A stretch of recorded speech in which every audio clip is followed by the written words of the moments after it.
Saudações, eu sou o Android. Nesse vídeo eu vou fazer os piores retcons de todos os tempos. Então quem deu a sugestão vai estar na descrição. Chega de enrolação e vamos lá. Retcon do passado do Goku. Na realidade, Dragon Ball Super tem uma cacetada de retcon que a maioria das pessoas desprezou, mas o do Goku com certeza é o mais disparado, colocando que desde sempre o Goku sempre foi bom e que ele foi mandado apenas para se salvar da destruição, muito semelhante ao Superman, mas o pessoal gostava mais da origem de que ele foi mandado para conquistar a Terra porque era um planeta mais fraco e o poder de luta dele daria conta de matar os terráqueos, mas aí depois ele acabou sendo convencido pelas experiências com o vovô Gohan, aí ele se tornou uma pessoa boa, o que mostra que sua natureza pode ser moldada pelo ambiente que você vive, e acabar deixando ele sendo um mocinho desde sempre acaba que destrói essa mensagem. Zetsu Negro traindo Madara. Naruto também tem sua cacetada de retcon, que pode ser dividido em duas categorias. O retcon que foi tão cachorro que causou um furo de roteiro, e o retcon fuleira, que não necessariamente causa furo de roteiro, mas com certeza irrita o fã. E esse do Zetsu Negro se enquadra na segunda categoria. Revelar que o Madara foi manipulado pelo Zetsu Negro para seus planos nefastos,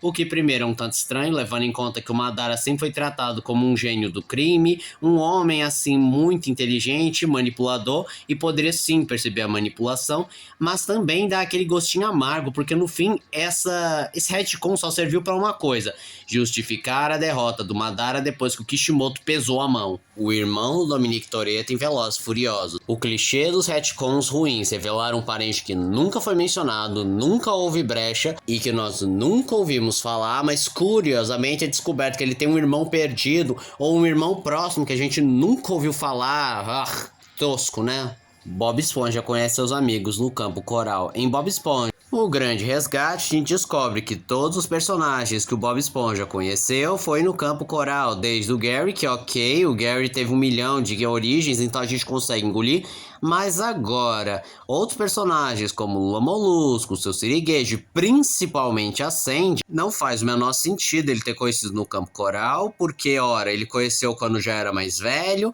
principalmente a Sandy, que ele conheceu literalmente quando já era adulto e não criança. Totem-aranha. Durante uma fase do Homem-Aranha, é revelado que a aranha que picou o Peter era um totem-aranha, ou seja, um elemento místico do multiverso que precisa existir ou alguma coisa assim do gênero. E isso acabou dividindo duas partes. Houve gente que gostou e até comparou com a força de aceleração do Flash, em que o Homem-Aranha teria os poderes relacionados a uma força multiversal do Totem-aranha, e outros não gostaram porque tiraram esse quesito de acidente, transformando o Peter no escolhido, algo premeditado, ou até mesmo desviando demais do assunto, porque o Homem-Aranha é um herói urbano, não é um herói místico de um calibre elevado, tipo um Superman da vida.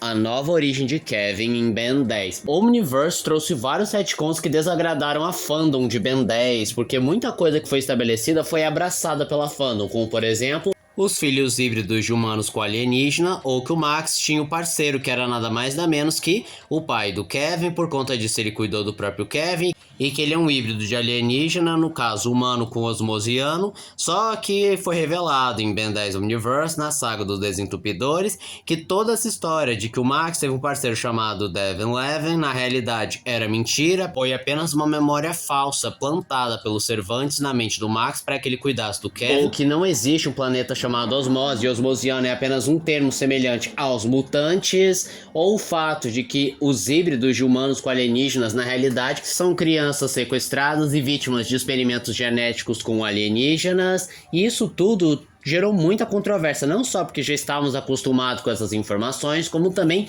tudo isso é dito de um modo expositivo, o que é horrível para uma narrativa em geral, porque dá aquele sentimento tipo, você tá duvidando da minha inteligência ou é só chato mesmo, além de, é claro, levantar várias questões, como por exemplo, quem foi o Ragnarok, que no caso era o assassino do pai do Kevin, ele realmente existiu ou ele apenas foi uma criação mental? E se ele existiu, por que ele foi mandado para morrer? E além do próprio Egregor, que eu sei que o pessoal da produção falou que ele é um clone do Kevin, que teria um episódio que ele procuraria o Kevin porque ele está sofrendo uma degeneração genética e no final ele iria se desfazer, mas primeiro, a gente não viu no desenho e a gente não faz ideia que se ele aparecesse em Omniverse, ele continuaria tendo essa história. Norman e Gwen Stacy. Para a história Pecados Pretéritos, originalmente, os filhos que a Gwen Stacy teve seriam filhos dela com o Peter, mas a Marvel não aceitou porque, primeiro, ele teve filhos fora do casamento e, segundo de tudo, isso envelheceria demais o personagem, então mudaram para a pior escolha possível, colocar os filhos sendo do Norman com a Gwen Stacy. E com isso tivemos uma das piores histórias do Homem-Aranha que destruiu para sempre a imagem da Gwen Stacy e que a recepção foi tão negativa que tiveram que fazer um segundo retcon revelando que essa relação que a Gwen teve com o Norman é mentira, pois era uma ilusão criada pelo mistério a pedido do Harry para se vingar de seu pai. Retcon de Kevin Smith no Batman. Em uma história, o Batman acabou revelando que naquela icônica cena que ele bota medo nos mafiosos na história Ano 1, ele acabou exagerando demais na explosão e ele sem querer fez xixi na própria calça. E a pior parte, isso nunca foi descanonizado. Apenas os fãs fingem que isso nunca aconteceu, mas sim, infelizmente, aquela famosa cena que ele dá medo dos mafiosos, o Cavaleiro das Trevas fez xixi em si mesmo. Sindel matou seu marido em Mortal Kombat. Na história original, Sindel era a rainha junto com Geralt, que foi invadida pelo Shao Kahn, que matou seu marido, e como um ato de proteção, ela tirou a própria vida e jogou um feitiço de proteção muito poderoso que nem os maiores feiticeiros podem desfazer, e só depois foi trazida de volta à vida e teve sua mente controlada para desfazer a barreira que ela fez. Mas em Mortal Kombat 11 nós descobrimos que na realidade Sindel se apaixonou por Shao Kahn devido à sua imensa força e poder e acabou matando o próprio marido, o que foi muito mal visto pelos fãs, considerando que isso destruía a personagem, tanto que eles decidiram abandonar essa história no reboot do Mortal Kombat. Capitão América nazista, de longe, um dos piores, se não o pior retcon dos últimos tempos, em que revelou que o Capitão América o tempo todo era um agente da Hydra infiltrado nos Estados Unidos e que de pouco em pouco foi conquistando a confiança de todos até finalmente reestabelecer seu poder. E era um retcon que foi criado pelo Caveira Vermelha para destruir o símbolo americano, e isso foi muito mal visto, não só porque o Capitão América sempre foi um símbolo contra a opressão, contra o nazismo, tanto que ele foi o garoto propaganda contra os nazistas,